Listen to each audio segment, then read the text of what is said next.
Hello there. It's good of you to come over. My name is George Phillips.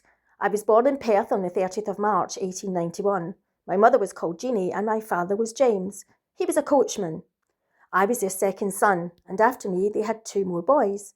By the time I was 10 years old, we were all living in the village of Tibermore, just outside Perth. My father was still working as a coachman, and myself and my three brothers were all going to the school. We had some great laughs, the four of us. Sadly, everything changed in September 1906, when I was 15. Our father died suddenly, and our mother was left with four boys and herself to feed, and no pay coming in. She decided to take us back to Ayr, where she was born and where her family still lived. We moved to St Quivocks, a tiny village just outside Whitlets. I left school and got a job in the clothes shop as a Drapers Assistant.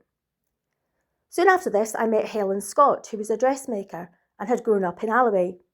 She was a year older than me, but I added a year to my age so that I was the same age as her. I stayed 1 year older than my real age for the rest of my life. We got married in January 1912.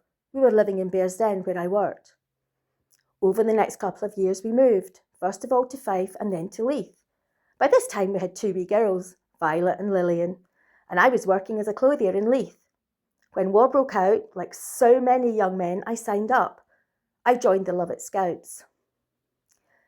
Most of the Lovat Scouts were Ghillies, Stalkers and Gamekeepers and were trained for highly skilled work as snipers and reconnaissance. Of course, I was just a chap who sold trousers, so I was a bit different from my new colleagues. We were sent to the Dardanelles to capture the peninsula of Gallipoli from the Turks. We arrived in early September 1915.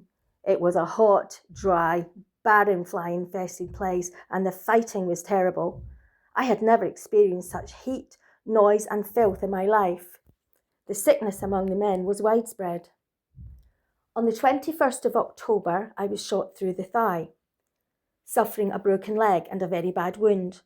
I was stretchered to a hospital ship, and together with hundreds of other wounded men, I was transferred to hospital in Alexandria, Egypt. I died there on October the 26th. I was 24 years old.